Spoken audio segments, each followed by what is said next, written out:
I don't know if there was just one moment. I think it's all the small little things that kind of build up and you kind of still testing the waters, being like, oh, am I good enough? Can I train harder? Do I think I'm going to get there? Hey guys, welcome to episode 117. Now, in this episode, I am bringing on one of my team members, my lead project manager, Kim Lavender.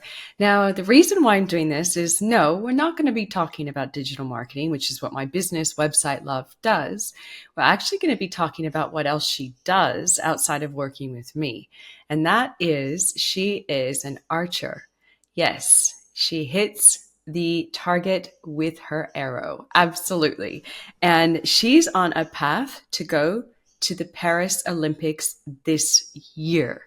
So I thought this would be a brilliant conversation to have with you guys, to bring her on and ask her, how she got started in archery and things she's learned along the way as an athlete with an outcome of going to the Olympics.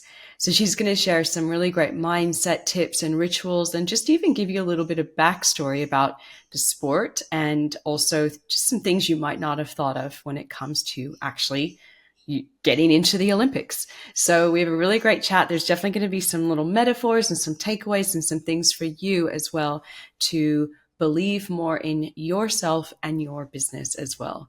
So let's welcome my amazing team member, Kim Lavender, to the show. Guys, welcome. Well, let's welcome Kim onto the show. Hi, Kim. Hi, how are you? How is everyone? So good. And I'm so happy you're here. I've been talking to Kim behind the scenes for quite a while because she's been out and traveling around the world in preparation for the Olympics. And I thought this is too good of a conversation not to share with you guys, the listeners, because come on, the Olympics. So if there's anyone that knows about trials and tribulations and, challenges and how to get through your mindset and your inner demons, I think Kim's going to be one of them. So, and plus she's on my team, which is even better. So of course I want to, show her off to you guys. I know some of you guys listening to are going to know who Kim is because she's been working with you on your ads, your websites, you name it. So Kim, we are going to learn a little bit about your backstory and your journey and kind of get into things as we go. So the first question I have for you, because I actually don't even really know the answer to this, and I should, is why and when did you actually start archery? Yeah, so I think I was a bit of a late bloomer for the sport. Most people start archery, I would say, early teens. It's not one of those sports you start too young because obviously we have weapons, so you have to have a little bit of mental awareness when you start the sport. True. And it is also quite technical. So we find when we have two younger kids, they don't get quite the technical aspect of it. And it's a sport where you have to be putting a lot of effort in for a long amount of time. So generally with like soccer or netball, if you start quite young, you might do an hour game on the weekend and maybe an hour for a training session midweek. So 2 hours across the week, which is a good amount of time for them. But as you start archery, like a 2 hour session is kind of nothing. And that's just one day. So I think starting a little bit later in life was a bit better for me. So I didn't start archery until I was about finished uni, so early 20s. Amazing. And I was just trying to find a new sport, essentially. So I was doing a little bit of running at the time, and I was doing netball. I found with netball, the team only wanted to play on weekends. So I didn't have like that team aspect during the week, which is why I started running. And then I found that almost too individual. So I was trying to find a sport that kind of crossed over both, and I don't know, just trying a few different things. And I did archery and pretty much fell in love with it from there. Wow. And before, did you do, like you were saying, you do some other sports and stuff too, but have you always been an athlete? Have you always been into sport? I wouldn't say an athlete. I think I kind of dabbled at a few different things when I was younger. So I did tennis and I did running and I did netball, and I remember doing like little athletics as like a really young kid. There is kind of a sporty history in my family. So like my grandmother will always tell me stories about when she came down to the state championships when she was a kid for running, and like she's the first time she'd ever been to Sydney. So like that was a big thing for her probably back in the 40s, 50s, I think it probably would have been. And a lot of my other family relatives are big into like horse riding and live on the farm. So like they've always been sporty, but probably not in the same capacity. Got it. Okay, cool. Maybe active. They'll be active but not sporty. Active. Doing interesting things in the world. Yes. Good. So, you guys, what Kim does for us is she's a project manager. So and much more than that as well. So basically, when we have big website clients that come on or ads clients, she'll manage the entire project with the developers, the copywriters, the designers, all of it. And then also she's written copy, she's sent out emails, she's worked on funnels, she's actually placed ads herself. So she has an amazing background in digital marketing as well. And what's kind of interesting is that the way we work together is, you kind of jump in when you can, because then you're also training on the Correct. side, right? Yeah, exactly. So lucky to obviously find a company and work with Heather in terms of that flexibility. So pretty much most days how I will do it is that I'll spend half the morning or most of the morning training and then come back and spend the rest of the day working. So that's how I guess I manage my life to make sure I can fit everything in that I need to. I think in peak training, I'm generally doing about 40 hours a week, which is practically the same as a full-time job. So then trying to balance in the project management side of things with Heather and the Website Love team is kind of the other half of the week. Yeah, and it's a lot. So it's like literally like sometimes you almost have 2 full-time jobs. Correct, exactly right. So I think for me, time management is definitely a big one, just to make sure I've got everything covered and like everything's fitting into the schedule when I need it to. Yeah, Kim's good at systems. You're very good at using like Asana, our project management tool, to just make sure you don't miss anything or forget anything. So, and that's key. But yes, it definitely is. oh my gosh. So, okay, we're going to talk some milestones on how you even decided you wanted to train and aim for the Olympics. So I want to know, like, when was the first moment in your life when you're like, you know what? I'm going for it. I'm going for the Olympics. And to be honest, I don't know if there was just one moment. I think it's all the small little things that kind of build up and you kind of still testing the waters, being like, oh, am I good enough? Can I train harder? Do I think I'm going to get there? And even now, like I'm only 2 or 3 months out of the Olympics and it's still, that's that dream that you've kind of been hoping for, but you still have those, I guess, niggling doubts in the back of your mind being like, can I be doing more? All that kind of stuff too. I think probably one of the first signs of it when I first started competing was my first Australian Open, so the first nationals. And I finished top 4. And at that point, like I wasn't really expecting anything from it. It almost felt like a bit of a fluke in terms of what happened. And then 12 months later, I ended up finishing second at that competition. So I think it's just the little things you do across that year that you can get better, and those little 1%ers that kind of, I guess, propel you into that moment. And you kind of have those, okay, well, maybe I could make the Olympics, or maybe I could go international, or like build from there. I think when I was first starting out, one of the coaches that we had was, the Olympics generally is everyone's end goal, but remember a lot of the time you might only have one spot to get to the Olympics, and that's only every 4 years. So they're like, let's start with aiming for international competitions, and once you've done that, see how you go from there. So kind of go for a goal that's a bit more attainable, and then see how you build up the confidence from that to then go into the bigger goal onwards. Got it. So anybody that's new to this journey, what are the key milestones? So you've had this moment, you're like, cool, I might do this. Because I know you've been traveling a lot, so I want to kind of talk through what are all these comps that you're doing? What are the milestones? What's the journey from deciding you want to go to actually hopefully making it there? So the Olympics is a little bit interesting in how it works, is because every country has to earn quota spots to then be able to go to the Olympics. So essentially over the last 18 months, possibly 2 years for some sports, everyone's been traveling around the world trying to earn certain ranking points, win at certain competitions to get their country quota spots. The interesting thing as well is if you earn the quota spot for your country, that doesn't guarantee that that particular athlete is going to go to the Olympics.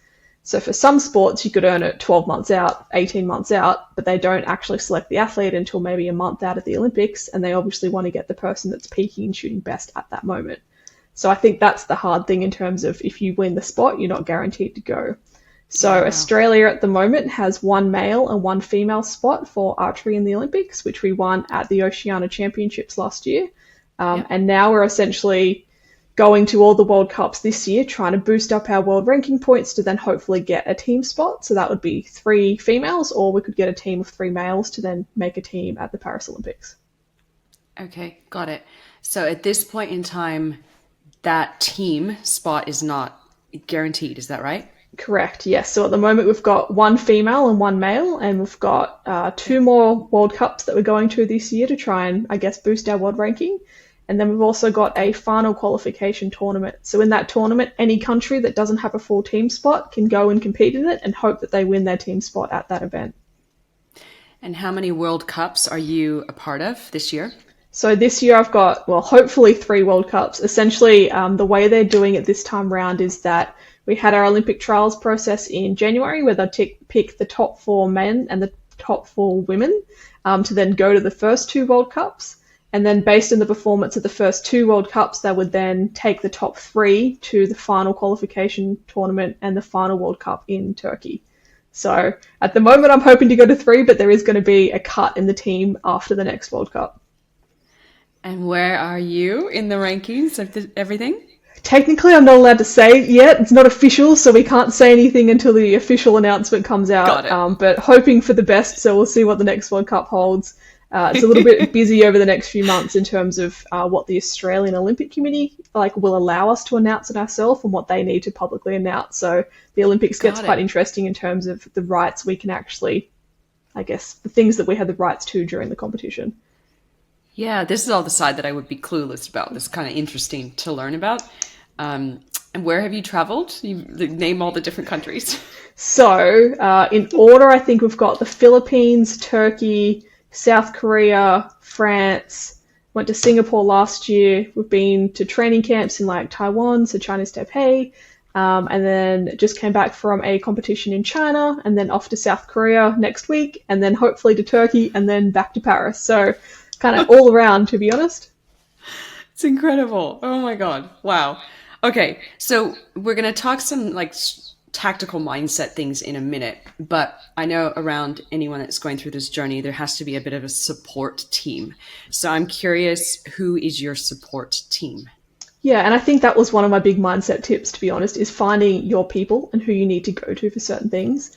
I think upon my journey, the reflection is that not one person can fill every role that you need them. So it's about trying to find the people that are going to give you the things when you need it. And it doesn't always have to be positive. You're going to need hard truths at times, but knowing you can trust them and they're going to give you what you need to hear. So I think my biggest supporters are my mum and probably my partner, Erwin. They've been pretty much with me the entire time that I've been shooting. And even, I don't know, a shoulder to cry on if you've had a bad day, but then also some of your biggest supporters when you need it too. I was lucky enough to be in the inaugural New South Wales Institute of Sport Archery program. So there's been some fantastic people who've come through there too. So that includes our coaches and our strength and wellbeing coaches. We've got physios and dietitians and I guess everything you need to be to try and be in peak performance. So I think having them and having soundboards and all their experience has been very helpful. And your partner, does he also do sport? So we met when we first did archery. So that was really good in terms of, we met at our first club shoot. So that was really cute. We were friends for a while before we started dating. So the good thing is he understands the sport and he knows, I guess, how much commitment and sacrifice it takes. He doesn't shoot anymore, but he knows when I come home, he can tell based on my score how I was shooting anyway, so he can kind of get a bit of a vibe in terms of what mood I might come home in. But he knows all the the intricacies of if I'm complaining about something, he'll understand it. So I think that's been really helpful in terms of you don't have to completely re-explain the sport because he understands, but I can come and kind of have a complaint to him about certain things, or he'll understand that if I'm shooting well, that's a really good thing and needs to be, I guess, celebrated. So that's been quite good in terms of him being able to manage my emotions at times, I think, in terms of what I think my performance is.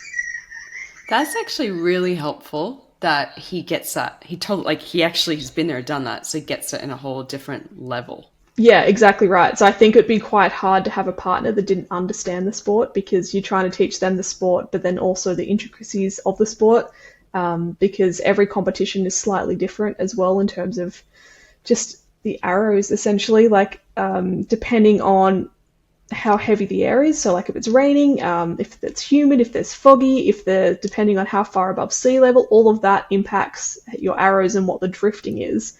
So I think the rule of thumb is 1 millimeter difference in me is the difference between a 9 or a 10 on the target. So you can imagine all the little movements in your body that you make every day, and 1 millimeter is such a huge amount on the target that that's what's going to have the impact. Oh my gosh. Yeah. Don't you have a dog as well? I do have a dog. I don't know if I've told you this story, actually. So the reason that we got the dog was I'd had a bad competition And I knew there was like a greyhound adoption day, and I was like, oh, we're just going to have a look and we'll just see what happens. And then 2 hours later, we had a dog, and we're at Pet Barn trying to pick up everything so we could actually feed and look after this dog. So, Oh. yes, I love Benny. He's been a very good addition to our family, but probably wasn't quite expected to get him when we got him. But yeah, definitely love having him around. He's a big sook, essentially. He's 40 kilos, so he'll come and like flop on your lap and almost squash you in half because he's so big. But he just wants cuddles all the time. Even like taking him for a walk early in the morning or like late at night, it's always good just to kind of get out and get some fresh air too. So That's why I brought him up, because he is a support unit for you as this well. is very true. He gives very good cuddles and hugs, that's for sure. Yeah. Oh. Okay, let's transition into mindset tips, because, like you said, you probably have had a lot of hard days on this journey, and I know you talked about your support team, but what other tips have helped you stay positive on this journey? I think one of the big things is visualization and the power of positivity, because I think a lot of people get sucked into the negative side of things all the time, and we just keep going down that cycle that we then don't know how to pull ourselves out of it. So I think the first thing is knowing where your brain is going and just accepting that that's what it's doing, but then being able to almost put a halt in it and be like, well, what if it's the opposite? What if all the fears and negative things I've been doing, what if I think the positives and say, well, all the dreams that I've been thinking about are going to come true? And everything that you've kind of been dreading, that flip it on its head and see where it could take you. I think that's one of the big things, is because, as I said in archery, like it's that 1 millimeter difference. If you hesitate for like a second, that could be the big thing between shooting a 10 or a 9 or an 8 or worse. So I think for me, it's trying to get back to that center and like have faith in yourself that you can do it. So a lot of the times in me, I guess, going down that route is actually doing a lot of visualization exercises that you're following my process. So essentially, like I'm standing on the line, I've got my bow in my hand, I'm focusing on lifting up and getting good shots off, and doing that a number of times in a row and a number of times a week to have that confidence in myself and almost not trick the brain, but have enough faith that I can do it physically, that then when you're doing it visually, it's like no different. Yeah. Yeah, makes a lot of sense. Okay. Got it. And guys, I mean, this isn't just for athletes, what you're hearing, of course, as well. This is for anyone. Exactly. And I think it comes down to, like, even if you need to do a big speech or a big presentation, like if you're sitting there and focusing on the negatives, like the fact that you don't like public speaking or you think there's going to be something wrong with tech, it's all those tiny little things that your brain can kind of keep going in circles of all the bad things, that if you just take a moment to stop and be like, okay, what if I smash this presentation? What if like there's no tech issues? What if everything goes as planned? Like, surely that's going to put me in a much better mental headspace than worrying about what's negative. Yeah, absolutely. What are some other things that you do to help with your performance? I think one of the big things is just that self-belief. Like, you put so much time and energy into things anyway that you need to have belief in your ability to actually achieve it. So I think that for me comes back to that visualization again, in terms of you've done all the work, you can picture it in your mind, therefore you actually have to really embody that when you go out and compete and perform, because you need to know what you can actually do. So I think coming back to a business setting again, it's all about, well, you're the expert, you essentially going to try and do what you want to do in your field. Trust that you know that. Trust that you actually can do whatever you want to do and what you put your mind to, because you're the one who started this business passion in the first place. You're the one who's created this idea. So have faith in that process and trust yourself as much as you can to get there. I like that a lot. Anything else that you do with your mindset to help? The other one I like to do is be able to, I guess, find your calm or find your moments to be able to switch off. I think we live in such a busy world that everyone needs to be able to switch off when they need to and not feel guilty about it. Like, I spend so much time training and obviously work as well, that when I do have those, I don't know, half an hour sometimes just to kind of switch off and do nothing, that you really need to be in that moment and enjoy it as you can and not feeling guilty about not doing the 100 other things that you need to be doing. Because I think if you can't switch off and actually let your body rejuvenate and recover and let your mind refresh, like, you're not going to be fresh for everything else anyway. So for me, like, I tend to do a lot of meditation just to kind of chill out the brain, or even being like, for me, I love going outside and going for a walk because you get that fresh air. So I think trying to find the things that will calm your brain and give you a little bit of distance from whatever you're stressing about or work or anything like that, so you can actually have that fresh brain and clarity to when you go back to it next time. You kind of go in there with a fresh mindset.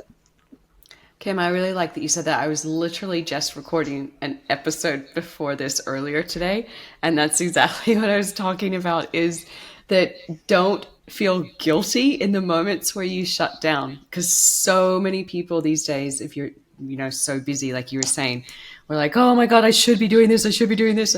No, it's like, just train your brain to be okay with not doing that. And I think that's it. We all feel guilty for not doing the hundreds of thousands of things we should be doing, but it's if you don't stop to recharge, you're never going to be able to do it anyway. Like, it's interesting looking at all the studies, I think, in terms of like just people who even work through their lunch breaks, how unproductive they become because they haven't given their brain a rest. So even like taking that 10, 15 minutes to go out and have lunch or go outside or something away from sitting at your computer, it'd be interesting to know how much more productive you'd be after that break. And I think we kind of get caught up in all these deadlines that we need to get to, that it doesn't often, like, we don't take that time for ourselves. Yeah, good point.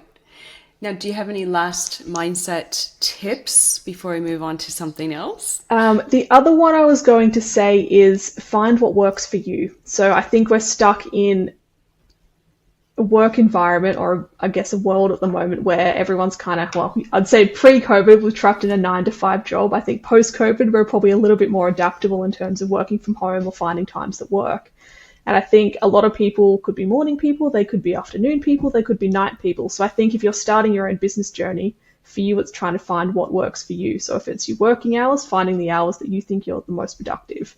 It's also trusting your gut a little bit in whatever direction you go, and I guess that self-realization in terms of knowing where you want to go with your business and having that faith in it. So I think it's also that process of self-reflection, being like, well, if that didn't work, then maybe I need to try working another time during the day, or being able to fiddle things around to make it work for whatever you want to do.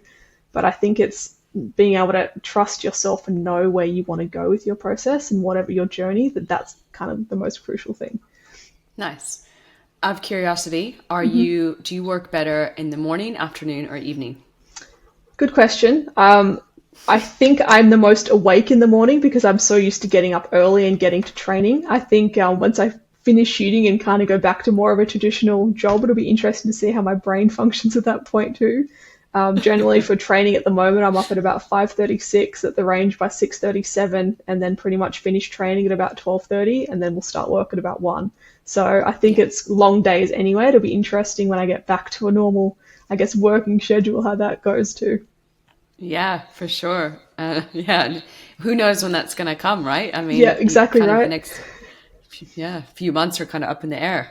Exactly. So no one knows what's coming, but I think that's the other thing. Don't be scared of what's coming too, because I think it's always about the journey and not the destination. Like, if you focus on getting to a goal, and it's never going to be, if you don't reach the goal that you set, like, you're going to be sad about it. But if you focus on the entire journey, like, you've already gained so many life skills or experience or everything from that then you're going to end up in a much better boat than what you would be if you just focus on the outcome.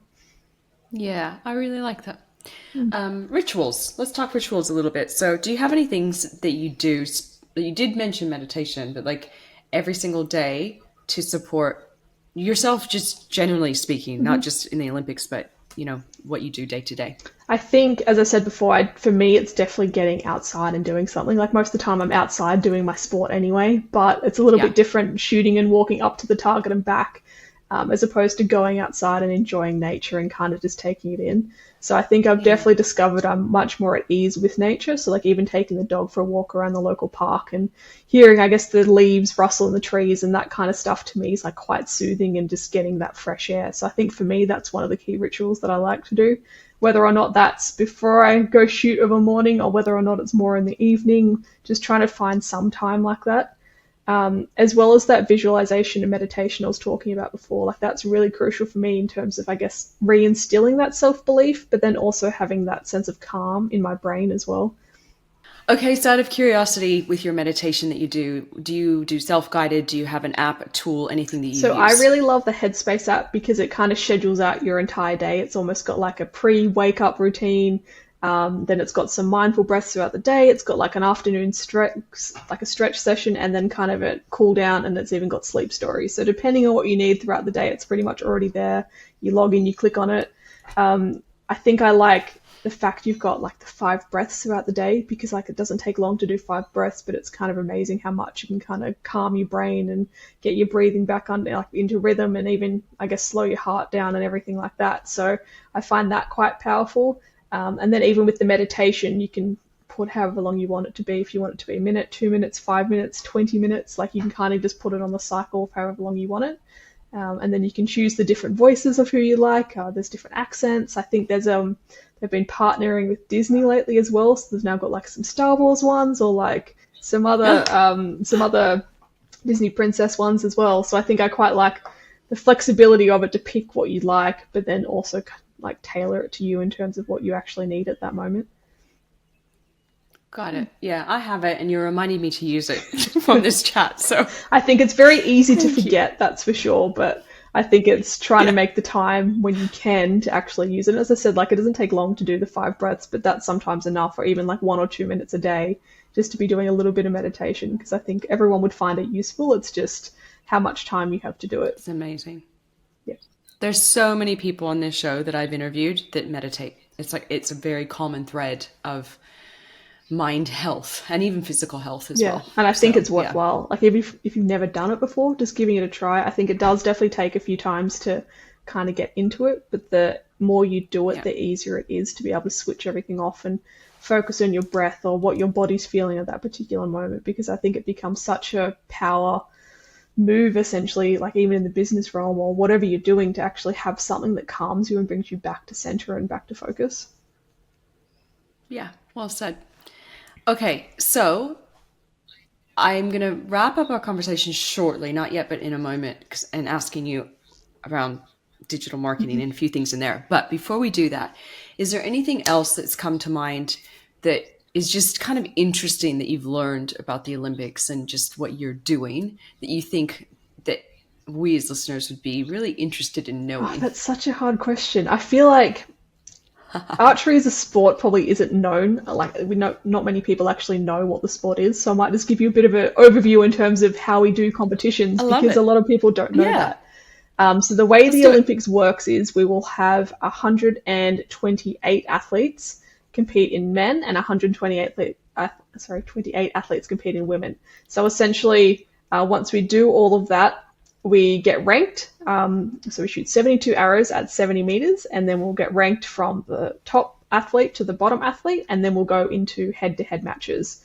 So it'll be the first ranked athletes will rank the 64th athlete, and essentially from there we'll shoot 3 arrow ends. If you win the set, base out of 30, so every arrow you shoot, the maximum scores 10 points. You shoot 3 arrows, the top score is 30. So if you win your set, you get 2 points. If you draw the set, you get 1, and it's first to 6 points wins the match. So essentially, you could make it all the way to the Olympics, do your first match, and get knocked out in the first 9 arrows, and that's it. Ooh. So it's quite brutal. But essentially, if you win your match, you progress and you just keep going all the way up until you win the gold. But as I said, like it's quite a brutal event because it comes down to a millimeter. So if your arrow is 1 millimeter out of the line to be a 10, then you'd get that 9 and not the 10. But it could be that you needed the 10 to win the match. So that's when it becomes quite crucial in terms of, well, how well can you judge the wind? If it's raining, can you aim off more? Or any technical problems you're having with your equipment as well. Like we have sight adjustments that we need to do. There's a whole lot of things that you need to know about your bow and your equipment, and just little things that your body might do under stress that you really need to, I guess, know yourself and know what you do under those situations to prepare. I feel like it's such an inbuilt metaphor for business. You know how in business everyone uses the little like icons or images of the, the arrow and the target and all that. It's such a metaphor. What you're saying is like little incremental tiny tweaks can mean the world of difference. Correct. And I find that true so much in what we do in our business as well. It's like, oh, just test a headline or just do this. But those little tiny tweaks can literally be the difference between being successful or not, Exactly. right? And definitely not afraid of doing an archery pun or an archery anecdote whenever I'm talking about marketing, because there is a lot of crossover too, like obviously hitting targets and Totally. like aiming for the best and all that kind of stuff. So it's quite easy, I think, to weave that into marketing talk. But you're so right in terms of it's all those tiny little things that you can do that add up at the end of the day. And a lot of it is just trying and testing things to see what works. Like you might have a great idea and it might not go the way you want it to, but what part of it did work and what can you learn and apply from that to the next project that you're working on? So good. Okay, so why digital marketing? Why did you choose that as a sort of a career path, at least right now for you? I think I just like the numbers and analytics of digital marketing. I did one of my previous roles was working for a non-for-profit, and they did a lot of traditional media at the time, but like you can't always trace it back. So I think I like the the digital marketing side of things because everything's traceable. So like every time you get Facebook likes or Instagram likes, you can see how many people like that. In all your ads, you can see the reach, you can see the impressions, you can see the return on investment. And I think that for me is a lot more powerful than just being like, oh, this radio station can possibly hit 1 million people in this time slot. You have no idea how many people are actually listening to the radio. You have no idea how many people turn the radio on and leave the room for 2 hours and come back and haven't heard a single word you've said. So in that, you're kind of basically going off the assumption that they've heard and they're going to do some action. But I like the digital side of things because you can really pinpoint it, being like, I need a person of this age in this demographic that likes this particular thing with kids under this age, and you can get really targeted ads for them. So then you've actually got a high chance of actually converting them to do whatever you want to do.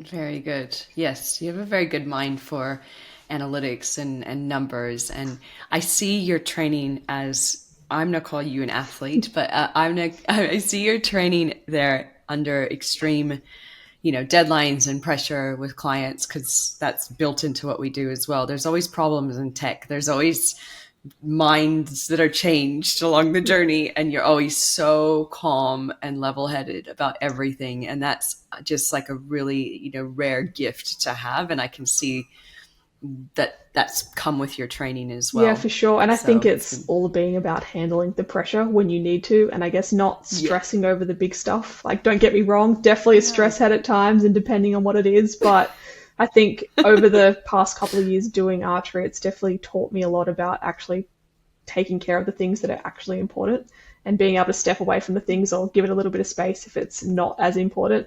And I think obviously other people are going to think things are more important than what you do. So it's trying to manage those expectations about, well, what's crucial at the moment? What can we get fixed as soon as possible? What can take a little bit longer? And I think it's coming up with a timeline or schedule that both parties are going to be happy with, because I think at the end of the day, in a workplace, everyone's going to have conflicting schedules no matter what you're doing, but it's trying to come up with that list of priorities to say, well, what actually needs to be done right now? What can take a bit of a back burner to get the important things happening, and then making that decision as a team, or if you, the manager, need to do it, or you as an individual need to make that call, you need to have the faith in yourself to make that call and that it's the right one too. yeah, really well said. So we're going to start to wrap up, and I wanted to see, is there anything else that you would like to share that's just come up off the top of your head through our conversation that you'd like to leave our listeners with? I think the big thing for me is just have confidence and faith in your ability. I think a lot of the time, as I said at the start of this, that we're so negative with ourselves, but like the world is your oyster. Like you can go wherever you want. It's just about having the dream, the desire, and the passions to go after it. So just have that faith, have that confidence. I think have that self-belief, and just see where you end up. So good. Kim, thank you so much for chatting and letting me know more about your journey as well, and basically let everyone else be a fly on the wall. So thanks No for being worries at here. all. Anyone have any questions, feel free to ask me. Otherwise, I'm hoping to see you at the Olympics in June, but we'll keep the fingers crossed and see how it goes. We will keep you guys posted. Absolutely. As soon as we know more. Actually, you need to get on our email list if you're not already. Just jump over to hustlerebellion.com and you can sign up there. There's also free resources on the website. Just sign up. I'm going to let everyone know what has happened with Kim's journey when we find out too. So stay in touch. Perfect. Sounds good. Thank you.